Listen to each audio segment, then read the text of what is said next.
Hello guys, good morning. मैं हूं रशीद अहमद और आप देख रहे हैं अपना चैनल नोबल मैथ्स।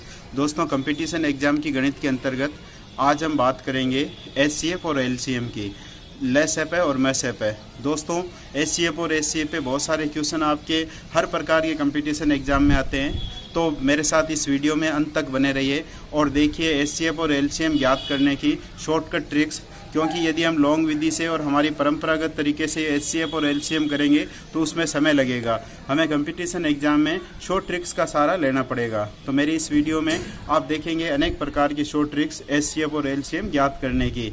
एचसीएफ और एलसीएम के बारे में पूरी डिटेल के साथ जो है मैंने इसमें बताया है। आप अंत तक मेरे साथ बने रहिए। और दोस्तों, यदि अभी तक आपने मेरे इस चैनल को सब्सक्राइब नहीं किया है, आप चैनल पे पहली बार आए हैं तो चैनल को सब्सक्राइब ज़रूर करें और बेल आइकन को दबा दें। वीडियो को लाइक करें और अपने दोस्तों में शेयर करें। Thank you very much.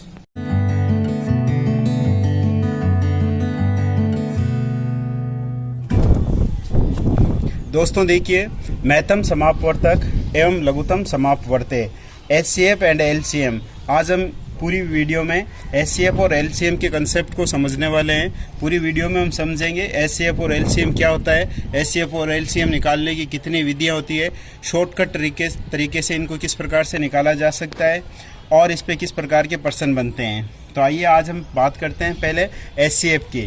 दोस्तों, एचसीएफ की अगर हम बात करें तो एचसीएफ का पूरा नाम होता है महत्तम समापवर्तक, या इसको जीसीडी भी बोलते हैं, मैसएप है या मैसएप भी बोलते हैं। एचसीएफ की फुल फॉर्म होती है हाईएस्ट कॉमन फैक्टर। जीसीडी का मतलब होता है ग्रेटेस्ट कॉमन डिवाइजर। इस चीज़ को समझने के लिए दोस्तों हमें पहले इसको इस प्रकार से समझना पड़ेगा। सबसे पहले हम समझते हैं अपवर्तक। अपवर्तक जिसको हम बोलते हैं डिवाइजर या फैक्टर या गुणनखंड, ये अपवर्तक होता है। गुणनखंड, उदाहरण के तौर पे मान लो मैं 15 और 20 की जो है बात करता हूँ, तो 15 जो है सबसे पहले मैं इस 15 के गुणनखंड निकालूंगा या इसके फैक्टर करूंगा, अर्थात ऐसी संख्या ढूंढूंगा मैं जिसका 15 के अंदर पूरा पूरा भाग जाता है या जिसके पहाड़े में 15 आता है। तो जैसे सबसे पहले तो 1 का भाग जाता है 15 में, फिर 2 का नहीं जाता, इसमें 3 का जाता है, 5 का जाता है और उसके बाद में 15 का खुद का जाता है। तो ये 1, 3, 5 और 15 ये इसके फैक्टर हो गए। इसी प्रकार से अगर मैं 20 की बात करूं, 20 में 1 का भाग जाता है, 2 का जाता है, 3 का नहीं जाता है, 4 का जाता है, 5 का जाता है, 6, 7, 8, 9 नहीं जाता है, 10 का जाता है उसके बाद में, और फिर लास्ट में जो है 20 का जाएगा। तो ये इसके डिवाइजर कहलाते हैं या फैक्टर कहलाते हैं या गुणनखंड कहलाते हैं या अपवर्तक कहलाते हैं। तो ये 15 के अपवर्तक हो गए और ये 20 के अपवर्तक हो गए। अब अपवर्तक के बाद में हम समझते हैं समापवर्तक। समापवर्तक, अगर मैं इसका संधि विच्छेद करूं तो समान प्लस अपवर्तक अर्थात कॉमन फैक्टर। ये जो मैंने फैक्टर निकाले हैं इसमें हम देखेंगे कॉमन क्या है, इन दोनों में एक जैसी संख्या कौन सी है। तो मैं यहाँ पे देख रहा हूँ, जैसे एक तो ये 1 है दोनों के अंदर, और देखिए ये इसके अंदर 5 जो है मेरे को मिल रहा है यहाँ पे, तो इसके अंदर 5 मिल गया। तो ये 2 संख्या मेरे को यहाँ पे कॉमन मिल गई, तो ये इसका कॉमन फैक्टर कहलाता है। अब कॉमन फैक्टर के बाद में आता है महत्तम समापवर्तक या highest common factor. Highest common factor मतलब ये जो कॉमन फैक्टर था इसमें हाईएस्ट संख्या कौन सी है, सबसे बड़ी संख्या कौन सी है। तो यहाँ पे हाईएस्ट कॉमन फैक्टर मेरे पास में 5 है, तो इसका मतलब इसका एचसीएफ जो है वो 5 हो गया। तो अब इस बात को वापस समझ लो, हाईएस्ट कॉमन फैक्टर देखने के लिए मेरे को पहले फैक्टर देखने पड़ेंगे, फिर कॉमन फैक्टर और फिर उसका हाईएस्ट कॉमन फैक्टर। ये समझाने के लिए आपको जो है इतनी डिटेल में इस बात को बताई है मैंने। इसी प्रकार से सेम यही प्रोसीजर हम एलसीएम के साथ में करते हैं। एलसीएम का मतलब होता है लेस है या लिस्ट कॉमन मल्टीपल। यहाँ पे मल्टीपल आएगा, अपवर्त्य, इसको हिंदी में बोलते हैं अपवर्त्य, गुणज, मल्टीपल या इसका पहाड़ा, इसकी टेबल लिखेंगे हम यहाँ पे। तो कोई भी 2 संख्या, यदि मेरे को इसकी, अगर मुझे 5 और 10 का एलसीएम निकालना है तो सबसे पहले मैं इनको मल्टीपल निकालूंगा, अर्थात 5 के गुणज निकालूंगा। 5 का गुणज का मतलब 5 की टेबल लिखनी है आपको, 5 का पहाड़ा लिखना है। 5, 10, 15, 20, 25, 30, इस प्रकार से ये पूरी टेबल आगे चलती रहेगी। इसी प्रकार से अगर मैं 10 की टेबल लिख दूं, 10, 20, 30, 40 एंड सो ऑन, तो ये इसके सारे गुणज हो गए, 5 के गुणज हो गए ये, और ये 10 के गुणज हो गए, ये इसके अपवर्त्य हो गए। अब अपवर्त्य के बाद में हम समापवर्त्य, समापवर्त्य का मतलब हो गया कॉमन मल्टीपल। इन दोनों के अंदर कॉमन क्या है, तो देखिए सबसे पहले तो इसमें 10 कॉमन आ रहा है, उसके बाद में देखिए आगे 20 कॉमन आ रहा है, और फिर उसके आगे 30 भी कॉमन आ रहा है, और इस प्रकार से आगे और संख्याएं भी कॉमन आती रहेगी। और अब हम आते हैं लिस्ट कॉमन मल्टीपल, मतलब ये जो कॉमन मल्टीपल है इसमें से लिस्ट, लघु, लघु का मतलब सबसे छोटी संख्या, तो इन सब में छोटी संख्या कौन सी है, जो कॉमन आया, जो कॉमन मल्टीपल आए उसमें सबसे छोटी संख्या, तो वो 10 गुना जैसा है जो सबसे छोटा है, तो ये इसका एलसीएम हो गया। एलसीएम का मतलब हो गया लिस्ट कॉमन मल्टीपल। तो आपने देखा इस प्रकार से एचसीएफ और एलसीएम के बारे में पूरी बात मैंने आपको बताई। ये हाईएस्ट कॉमन फैक्टर होता है और ये लिस्ट कॉमन मल्टीपल होता है। इसमें जो कॉमन मल्टीपल है उसकी सबसे छोटी संख्या लेते हैं और इसमें जो कॉमन फैक्टर है उसकी सबसे बड़ी संख्या लेते हैं। तो इस प्रकार से हम एचसीएफ और एलसीएम के बारे में ये डिटेल पूरी हमने पढ़ी। अब हम बात करेंगे एचसीएफ और एलसीएम ज्ञात करने की कितनी विधियां हैं। तो इसके बहुत सारे मेथड्स हैं। सबसे पहले हमने पढ़ा था गुणनखंड विधि। हम गुणनखंड विधि के द्वारा एचसीएफ और एलसीएम ज्ञात कर सकते हैं।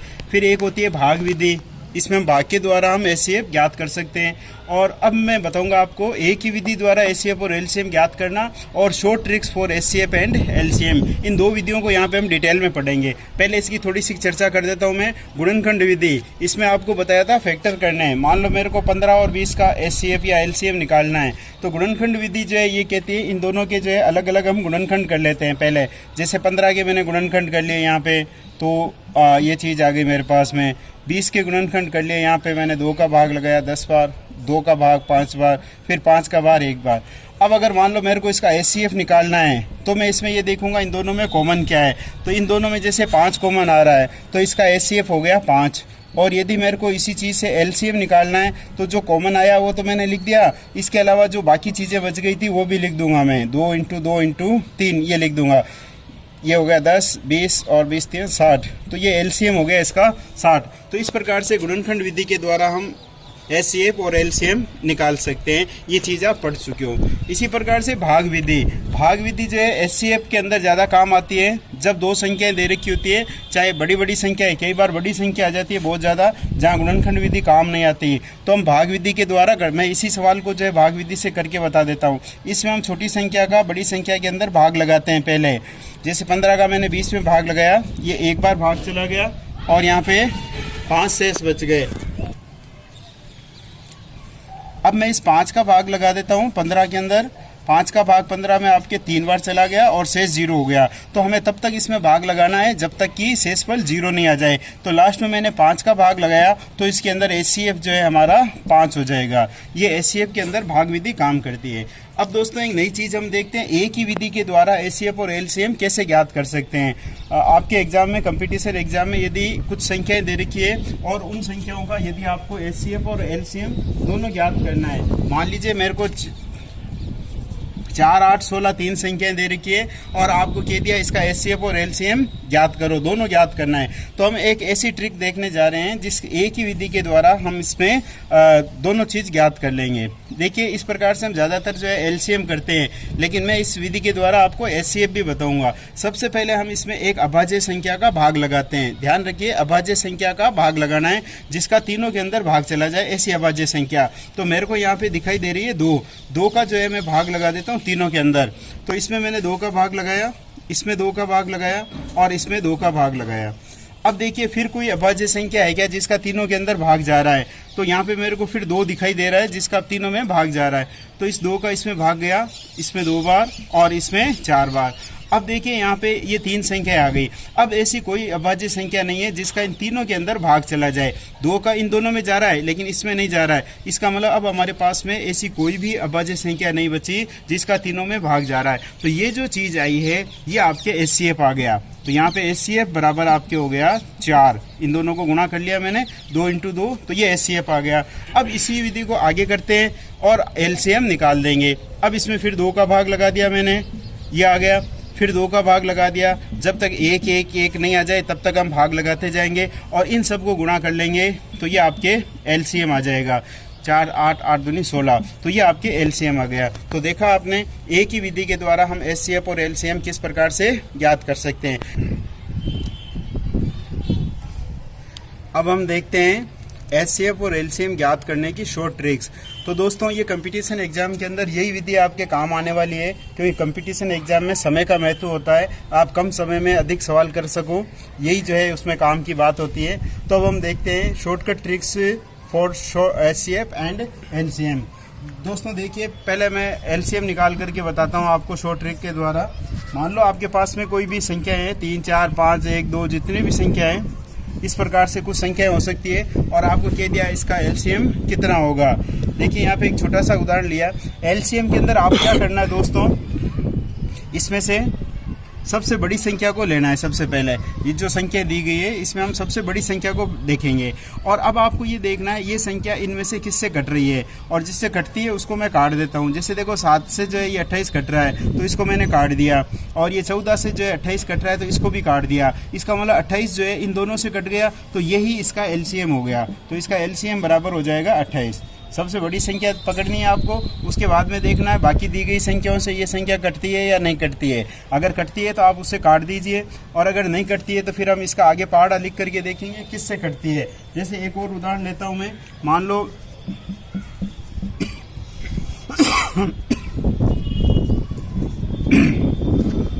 यहाँ पे हम सबसे बड़ी संख्या को अगर हम देखते हैं तो यहाँ पे सबसे बड़ी संख्या 30।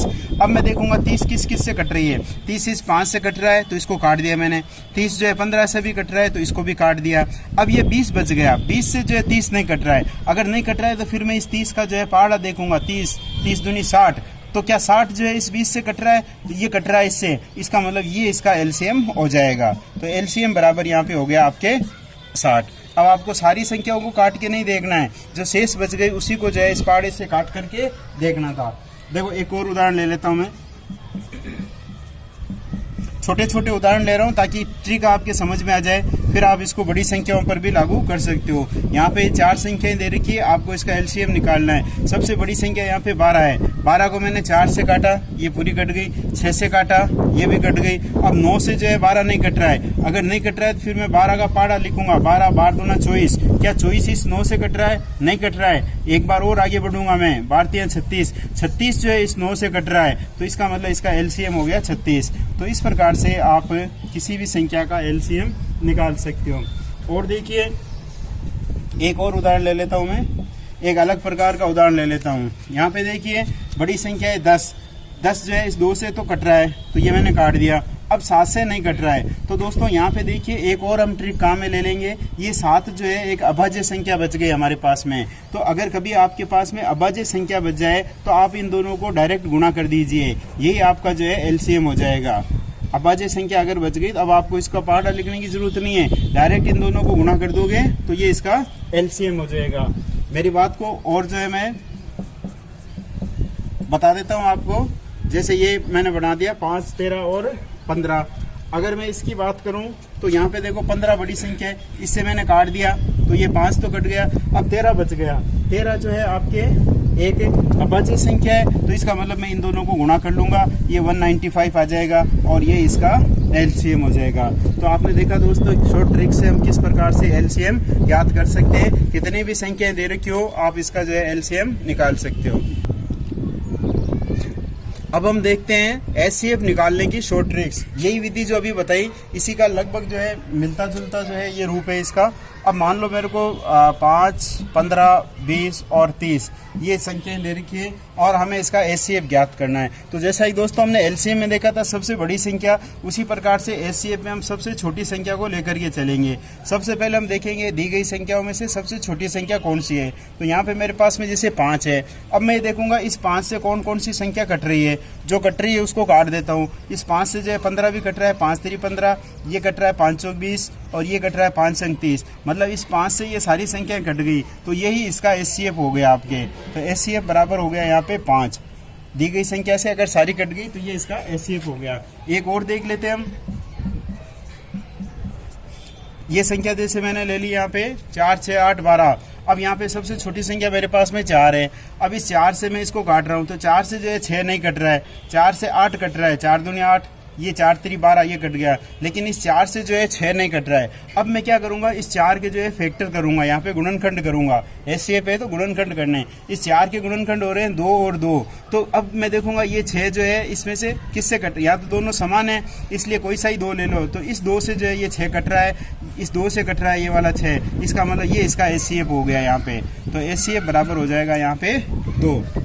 एक और उदाहरण लेके समझा देता हूँ मैं। मान लो मेरे को छोटा सा उदाहरण ले लेता हूँ, 15 और 20 इससे करना है। तो यहाँ पे सबसे छोटी संख्या मेरे पास में ये, और आगे चलो बढ़ा देता हूँ मैं, इसको 30 कर देता हूँ। 15 20 और 30, तो इस 15 से जो है ये 30 तो कट रहा है, लेकिन ये 20 नहीं कट रहा है। तो नहीं कट रहा है तो फिर मैं इसके फैक्टर करूंगा। तो इसके फैक्टर आ गए 3 और 5। अब मैं देखूंगा किससे कट रहा है ये, तो 3 से तो नहीं कट रहा है, 5 से कट रहा है। तो इसका एचसीएफ हो गया यहाँ पे 5। तो दोस्तों इस प्रकार से शॉर्ट ट्रिक के द्वारा आप एचसीएफ और एलसीएम निकाल सकते हो। दोस्तों इसमें कई बार ऐसा होता है, यदि हम गुणनखंड करते हैं, मान लो ये उदाहरण है, इसमें यहाँ मैं लिख देता हूँ 4 7 और 12, ये मान लो मैंने लिख दिया। अब यहाँ सबसे छोटी संख्या मेरे पास में 4 है, इस 4 से मैंने इस 12 को तो काट दिया, और अब ये नहीं कट रही है। अब मैंने इसके गुणनखंड कर लिए 2 और 2।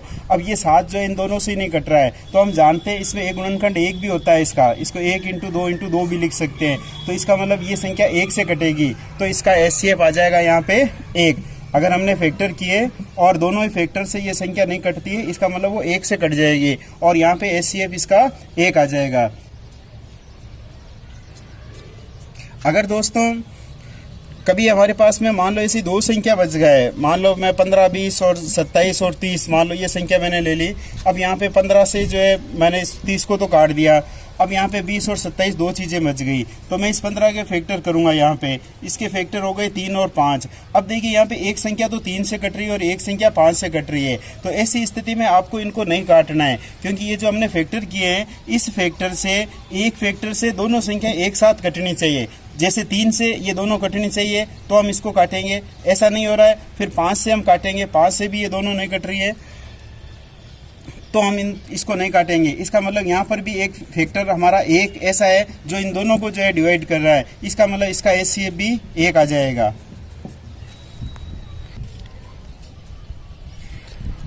दोस्तों अब हम बात करते हैं भिन्नों का एचसीएफ और एलसीएम किस प्रकार से निकालेंगे। HCF and LCM of fraction. अगर हम फ्रैक्शन का हमें एचसीएफ और एलसीएम निकालना है तो देखिए, अगर हमें एचसीएफ निकालना है तो सबसे पहले हम अंश का तो एचसीएफ निकालेंगे और हर का एलसीएम निकालेंगे। जो चीज़ हमें ज्ञात करनी है, जैसे एचसीएफ ज्ञात करनी है, वो हम अंश का निकालेंगे, अंश का तो एचसीएफ निकालेंगे और इसका उल्टा जो है हर में करेंगे। इसी प्रकार से अगर हमें एलसीएम निकालना है तो हम यहाँ पे अंश का तो एलसीएम निकालेंगे और हर का एचसीएफ निकालेंगे। याद रखने के लिए देखिए, आपको जो ज्ञात करना है वो काम आपको अंश के साथ में करना है, न्यूमरेटर के साथ में वो काम करना है। जैसे एचसीएफ निकालना है तो एचसीएफ ऑफ न्यूमरेटर निकालेंगे और डिनोमिनेटर का एलसीएम निकालेंगे। अगर एलसीएम निकालना है तो न्यूमरेटर का एलसीएम निकालेंगे और डिनोमिनेटर का एचसीएफ निकालेंगे। जो चीज़ ज्ञात करनी है वो ऊपर वाले के साथ में करना है और बाकी जो बच जाए वो काम दूसरे वाले के साथ में करना है। एक हम उदाहरण ले लेते हैं, यहाँ पे कोई भी जो है मैं एक भिन्न ले लेता हूँ। यहाँ पे मान लो मैं लिख देता हूँ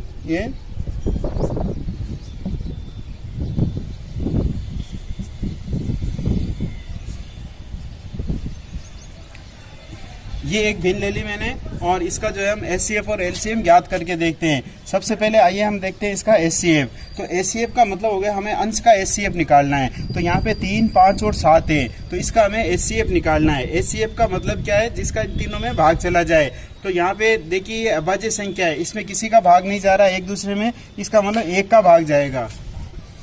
तो ये हमने अंश का जो है एचसीएफ निकाल दिया। अब इसका मतलब हर का जो है हमें एलसीएम निकालना है। एलसीएम के लिए हम बड़ी संख्या देखते हैं, यहाँ पे 18 जो है हम देखेंगे किससे कट रही है, तो 18 किसी से नहीं कट रही है अभी। तो यहाँ पे 12 16 और 18 3 संख्या है और सबसे बड़ी संख्या 18 है। 18 किसी से नहीं कट रही है, तो 18 का पाड़ा लिखूंगा मैं, 18 दूना 36, तो 36 से जो है 12 तो कट गया, अब अभी 16 बच गया। तो देखिए इसे 18 के पाड़े को अगर मैं आगे चलाऊंगा तो यहाँ पे आएगा 144, तो 144 जो है वो 16 से कट जाएगा। इसका मतलब इसका एलसीएम आ गया 144। तो ये इसका पूरी इस भिन्न का, इन तीनों भिन्न का जो है एचसीएफ आ जाएगा 1/144। यहाँ पे मैंने जो है अंश का न्यूमरेटर का जो है एचसीएफ निकाला है और डिनोमिनेटर का जो है एलसीएम निकाला है। एलसीएम इसका 144 आया। किसी भी विधि से आप निकाल सकते हो।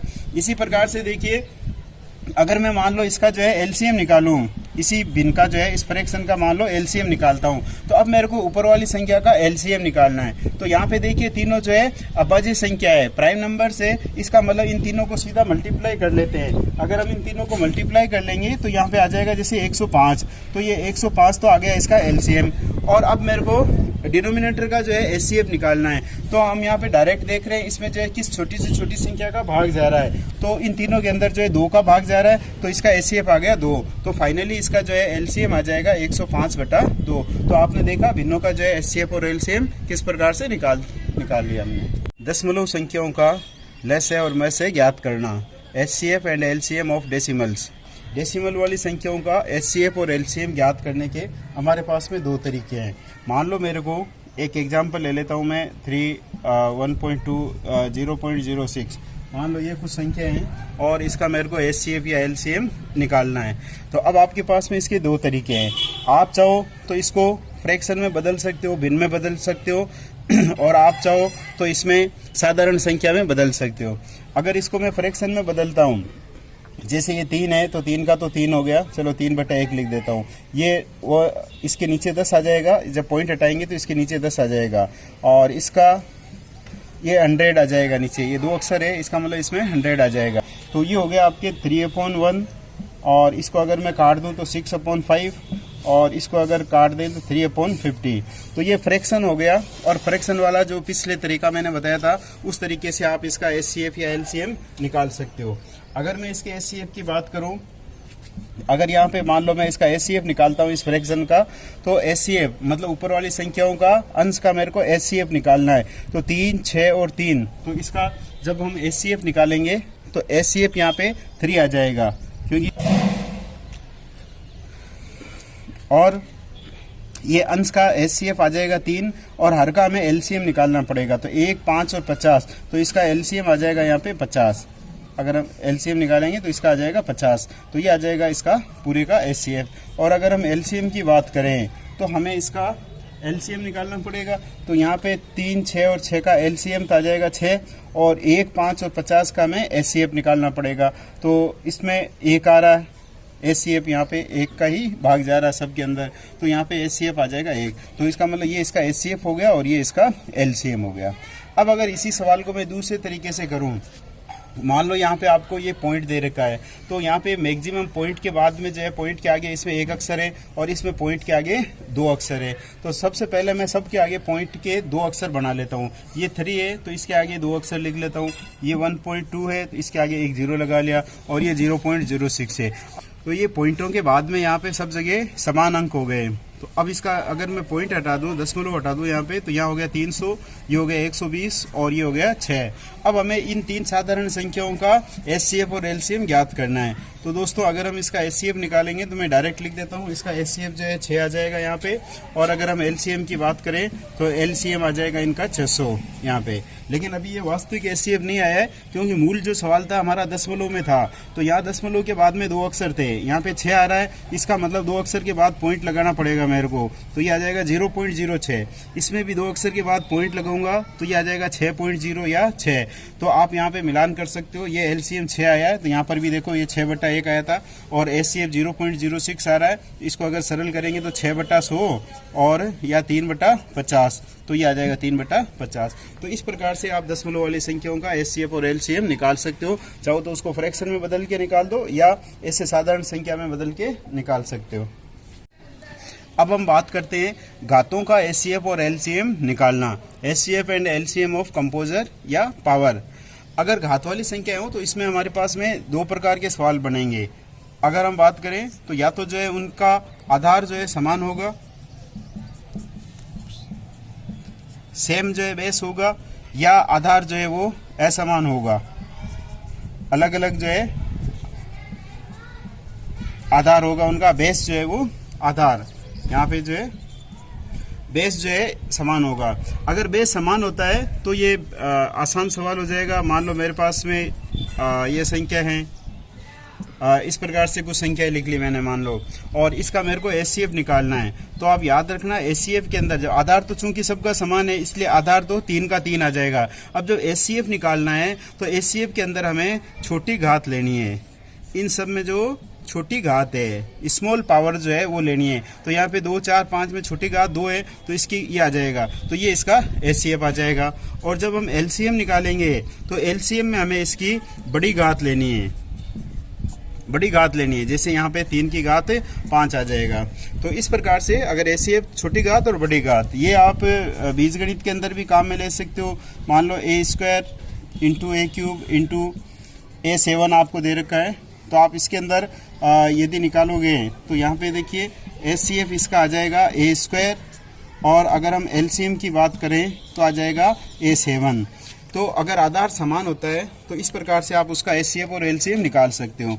अब अगर आधार अलग अलग होता है, मान लो मेरे पास 2 की पावर 3, 3 की पावर 4, 5 की पावर 2 और आपको दे दिया, एंड मान लो 3 की पावर 5 इंटू 7 की पावर 2 इंटू 11 की पावर 2, मान लो इस प्रकार से कोई सवाल दे दिया। अब इसमें देखिए, आप ध्यान दीजिए, जब आप एचसीएफ ज्ञात करोगे तो एचसीएफ ज्ञात करने के लिए सबसे पहले आपको ये देखना है कि वो संख्या दोनों के अंदर होनी चाहिए, जिसकी पावर की आप तुलना करोगे वो संख्या दोनों के अंदर मौजूद होनी चाहिए। जैसे यहाँ पे 2 है बेस, लेकिन यहाँ पे 2 नहीं है, तो इसका मतलब 2 हम नहीं लेंगे। यहाँ पे देखो 3 है, यहाँ पर भी 3 है, तो ये दोनों, इन दोनों में मौजूद है 3 वाला, तो यहाँ पे 3 आ जाएगा। और वही मतलब इसकी छोटी घात लेनी है दोनों में से, तो यहाँ 4 है और यहाँ 5 है, तो 3 की घात 4 आ जाएगा। 5 इसमें है लेकिन इसमें नहीं है, तो 5 नहीं आएगा। 7 इसमें है, इसमें नहीं है तो नहीं आएगा। 11 इसमें है और इसमें नहीं है तो नहीं आएगा। केवल 3 जो है इसके अंदर आएगा। तो इसका मतलब ये हुआ, एचसीएफ के लिए वो संख्या पहले दोनों के अंदर कॉमन होनी चाहिए, और कॉमन संख्या की जो छोटी घात है वो ही हमारा एचसीएफ हो जाएगा।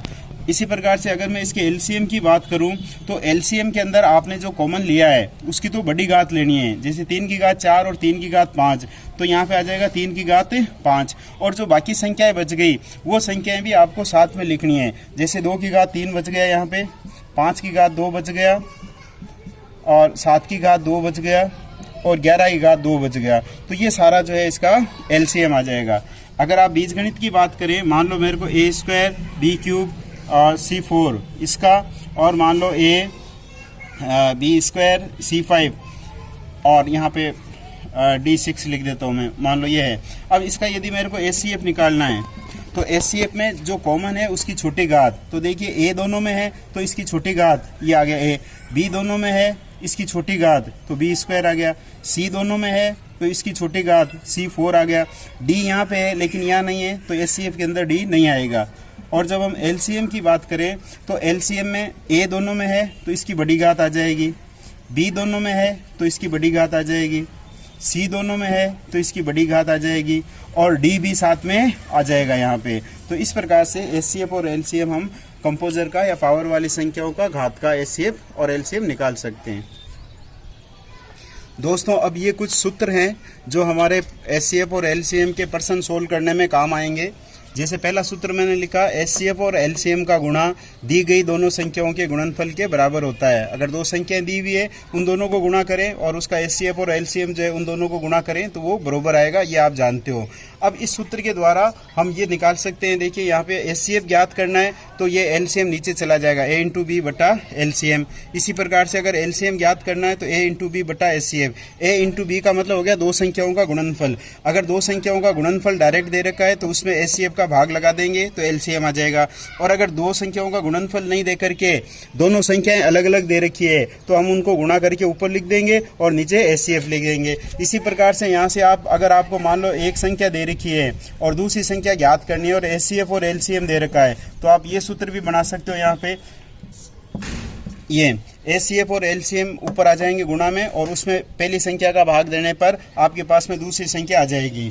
एक ये सूत्र भी काम में आता है, अगर मान लो आपको 2 अनुपात दे रखा है, यहाँ पे a और b 2 संख्या है, उसका अनुपात दे रखा है, आपको मान लो 5:6 ऐसे दे रखा है, ये दे रखा है, और साथ में जो है उसका एचसीएफ दे रखा है। अगर मान लो इसका एचसीएफ जो है 10 है तो आपको एलसीएम ज्ञात करना है, तो आप इन तीनों को गुणा कर दीजिए तो वो आपके एचसीएफ एलसीएम आ जाएगा, HCF into a into B. यहाँ पे a और b जो है वो अनुपात वाली संख्या हैं। इसी प्रकार से अगर आपको 2 अनुपात में संख्याएं दे रखी है और आपको एचसीएफ दे रखा है तो आप इस एचसीएफ को इन दोनों से गुणा करके और संख्याएं ज्ञात कर सकते हो। जैसे यहाँ पे 5 और 6 अनुपात दे रखा है मान लो, और HCF 10 दे रखा है, तो इसका मतलब संख्याएं हो जाएगी आपके 50 और 60, वे दोनों संख्याएं, तो संख्या हो जाएगी 50 और 60। HCF को इन दोनों से डायरेक्ट गुणा कर देंगे। एक यहाँ पे पॉइंट मैंने लिखा है, LCM जो है हमेशा HCF से भाज्य होता है। HCF जो होता है वो हमेशा LCM को विभाजित करता है। ये भी लाइन जो है आपके बहुत सारे सवाल सोल्व करने में काम आएगी। कई बार सवाल देता है कि अगर इसका HCF है तो इसमें से LCM कौन सा नहीं हो सकता या कौन सा होगा, तो उसमें हम डायरेक्ट देख लेंगे HCF का जो है किसके अंदर भाग नहीं जा रहा है। अगर किसी में HCF का भाग नहीं जा रहा है, इसका मतलब वो तो LCM नहीं हो सकता कम से कम। तो हम डायरेक्ट ये ट्रिक लगा करके और ऐसे सवालों को सोल्व करेंगे। एक अगर सवाल में अगर हमें पूछता है कि वह बड़ी से बड़ी संख्या ज्ञात करो, इसका मतलब हमें उसका HCF निकालना है, में से निकालना है। अगर सवाल में पूछता है वह छोटी से छोटी संख्या ज्ञात करो, इसका मतलब हमें उसका LCM निकालना है या लेस से निकालना है। इसी प्रकार से कई बार हमारे पास ऐसे घंटियों के सवाल आते हैं कि एक घंटी इतने बजे बजती है, दूसरी इतने और तीसरी इतने, वह पुनः एक साथ कब बजेगी। या कोई धावक जो है दौड़ लगाता है, मान लो एक धावक इतने बजे दौड़ता है, दूसरा इतने, तीसरा इतने, पुनः जो है तीनों कब मिलेंगे। या गाड़ियां मान लो चलती है, एक गाड़ी इतने बजे, दूसरी इतने बजे, तीसरी इतने बजे, पुनः एक साथ कब मिलेगी। तो ऐसे पुनः एक साथ मिलने वाले जो सवाल होते हैं उसमें आपको हमेशा जो है LCM ज्ञात करना है या उनका लेस से निकालना है। और एक कंपटीशन एग्जाम में और सवाल आता है कि आपको जो है सह अभाज्य युग्म ज्ञात करने होते हैं कि बताओ इसमें कितने जो है को प्राइम पेयर्स होंगे। तो को प्राइम पेयर्स आप जानते हो सह अभाज्य संख्या क्या होती है, जिनका HCF 1 होता है वह सह अभाज्य संख्या होती है। तो इसको थोड़ा सा मैं बता देता हूँ आपको सह अभाज्य युग्म किस प्रकार से निकालते हैं। दोस्तों अब हम देखते हैं सह अभाज्य युग्म निकालना या को प्राइम पेयर्स निकालना। इसमें हमें दो संख्याओं का लस है और में से दिया हुआ रहेगा। मान लो मैं एक उदाहरण लेता हूँ, यहाँ पे मैं लिख देता हूँ दो संख्याओं का लस है जो है अर्थात LCM मान लेते हैं हम 440 मान लेते हैं यहाँ पे, और इनका जो है में से HCF जो है वो हम मान लेते हैं 22। मैं ऐसा मान लेता हूँ यहाँ पे। अब हमें ये बताना है कि वो जो दो संख्या हैं उसमें कितने सह अभाज्य युग्म होगी। तो दोस्तों सबसे पहले हम एक फॉर्मूला जो है यहाँ पे लिखते हैं। मैंने बताया था आपको कि LCM बराबर जो है वो होता है HCF into A into B, जो अनुपात में होते हैं। तो यहाँ पे LCM आपको दे रखा 440 बराबर HCF आपको दे रखा 22 और ये दे रखा आपको A इंटू B। तो AB बराबर यहाँ आ जाएगा 22, इधर चला जाएगा, भाग लग जाएगा इसमें, तो ये आ गया 20। हमारे पास में आ गया AB बराबर 20, मतलब A और B का गुणा जो है वो 20 है। अब हमें यहाँ पे सह अभाज्य युग्म निकालना है, मतलब हमें A और B की ऐसी दो संख्याएं हमें देखनी है जिनको गुणा करने पर 20 आता है, और वो दोनों संख्याएं सह अभाज्य होनी चाहिए। सह अभाज्य मैं आपको बता चुका हूँ कि जिनका HCF 1 होता है, जिसमें कोई चीज़ कॉमन नहीं होती है, वो सह अभाज्य होती है। अब किन को गुणा करने पर 20 आता है, तो देखिए मेरे को 1 और 20 को गुणा करने पर, 1 और 20 को गुणा करें तो 20 आता है, 2 को 10 से गुणा करें तो 20 आता है, 3 से नहीं आ रहा, 4 को अगर मैं गुणा करूँ 5 से तो 20 आता है, और 5 को 4 से गुणा करें तो 20 आता है। ये वापस रिपीट हो रहा है 6 7। तो इसका मतलब ये जो है 3 संख्याएं मेरे को मिली यहाँ पे, और ये 3 संख्याएं जिनको गुणा करने पर 20 आता है। अब मैं इसको चेक करूंगा क्या ये सह अभाज्य संख्या है। 1 और 20 सह अभाज्य संख्या है, इसका मतलब एक तो ये युग्म हो गया, लेकिन 2 और 10 ये सह अभाज्य संख्या नहीं है क्योंकि इसमें 2 का भाग जा रहा है। 4 और 5 ये सह अभाज्य संख्या है। तो हमारा सवाल ये था कि इसके अंदर कितने सह अभाज्य युग्म है, को प्राइम पेयर कितने हैं। तो यहाँ पे आप देख रहे हो 2 जो है को प्राइम पेयर मिल रहे हैं, तो यहाँ पे सह अभाज्य युग्म जो है 2 होंगे, वो 1 और 20 और 4 और 5। तो इस प्रकार से आप सह अभाज्य युग्म निकाल सकते हो। एक और उदाहरण देकर के मैं समझा देता हूँ। मान लो दो संख्याओं का जो है HCF और LCM हम यहाँ पे कुछ और ले लेते हैं। इस बार मान लो मैं ले लेता हूँ 900 ले लेता हूँ और इसको 30 कर देता हूँ यहाँ पे। तो दोस्तों डायरेक्ट मैं यहाँ पे आ जाता हूँ, आपके पास में AB का मान आ जाएगा 30, इसमें भाग लगा दिया मैंने, तो AB का मान आपके पास में आ गया 30। अब हमें ऐसी दो संख्याएं निकालनी है जिनका गुणा करने पर 30 आता है। तो जैसे 1 और 30 को गुणा करने पर आ रहा है, 2 को 15 से गुणा करेंगे तो 30 आ जाएगा, 3 को 10 से करेंगे तो आ जाएगा, 4 से नहीं आएगा, 5 को 6 से करेंगे तो 30 आ जाएगा, 5 से 30, और 6 को 5 से करेंगे फिर वापस जो है रिपीट होनी शुरू हो जाएगी। तो ये मेरे पास में 4 संख्याएं हैं। अब मैं इसको चेक करूंगा क्या ये चारों जो है को प्राइम है। 1 और 30 को प्राइम है, ठीक है। 2 और 15 ये भी को प्राइम है, और 3 और 10 भी को प्राइम है, और 5 और 6 भी है। इसका मतलब टोटल हमारे पास में जो है 4 पेयर हो जाएंगे। तो इस प्रकार के सवालों में जब हमें दो संख्याओं का एलसीएम और एचसीएफ दिया हुआ हो तो हम इस प्रकार से को प्राइम युग्म जो है निकाल सकते हैं। कई बार दोस्तों इसमें दो संख्याओं का योग दे देते हैं आपको। अगर मान लो मेरे को दे रखा है दो संख्याओं का योग मान लो 75 है, और इसके साथ में जो है आपको दे दिया उसका एचसीएफ जो है वो 15 है। अब आपको पूछ लिया बताओ इसमें जो है कितने से अभाज्य युग्म होंगे। तो दोस्तों आपको बताया मैंने, मान लो दो संख्याएं x और y के रूप में हमारे पास में, ये x और y के रूप में दो संख्याएं, तो इस एचसीएफ से इनको गुणा करके हम उन संख्याओं को निकाल सकते हैं। तो संख्या हमारे पास में हो जाएगी 15x और 15y। अब हमें दे रखा है इन दोनों का योग, मतलब दिस प्लस दिस बराबर आपको दे रखा है 75। वापस देख लीजिए, दो संख्या x और y है, हमने बताया था एचसीएफ से गुणा करके संख्याओं को ज्ञात कर सकते हैं। अब हमें संख्याओं का योग दे रखा है 75, तो बराबर ये कर दिया। इसमें से 15 कॉमन लेकर के, और जब मैं इसका भाग लगा दूंगा इधर, तो यहाँ पे आ जाएगा मेरे पास में 5। यहाँ पे इसके अंदर भाग लगा दिया मैंने, तो यहाँ पे मेरे पास में आ जाएगा। अब हमें ये देखना है, ये आ गया x प्लस वाई बराबर 5 आ गया मेरे पास में, इसका भाग लगा दिया मैंने। अब हमें ये देखना है किन दो संख्याओं का योग 5 होता है। तो यहाँ पे देखो 1 और 4 का अगर मैं जोड़ करूँ तो 5 होता है, 2 और 3 को अगर जोड़ूं तो 5 होता है, 3 और 2 वापस रिपीट होना शुरू हो जाएगा। और ये दोनों में देखता हूँ को प्राइम है या नहीं, 1 और 4 को प्राइम है, 2 और 3 भी है। इसका मतलब टोटल जो है मेरे पास में यहाँ पे 2 पेयर आ गए। इस प्रकार से आप और उदाहरण लेके अगर समझना चाहें तो आप देख सकते हैं। इसका मान लो योग आपको 100 दे रखा है, और एचसीएफ जो है मान लो 5 दे रखा है। ये दोस्तों आप स्वयं जो है करके देख लीजिए इसको, आप देखिए इसमें कितना आता है, कितने जो है आपके युग्म आते हैं, इसी तरीके से करके देखिए। तो फ्रेंड्स ये था एचसीएफ और एलसीएम के ऊपर संपूर्ण जो है वीडियो, जिसमें आपने एचसीएफ और एलसीएम के बारे में सारी जानकारी देखी। अब अगर आप ये चाहते हो कि मैं एग्जाम में आए हुए सवालों को एक अलग से वीडियो बनाऊँ, तो आप जो है कमेंट्स बॉक्स में मेरे को लिख करके बताइए। आपके पास में जो भी कंपटीशन की बुक है उसके द्वारा आप जो है प्रश्नों को कीजिए, और अगर कोई दिक्कत आती है तो कमेंट्स बॉक्स में लिख करके मेरे को बताइए। और अगर आप कहोगे तो मैं इन सवालों की एक अलग से वीडियो भी बना दूंगा। Thank you very much.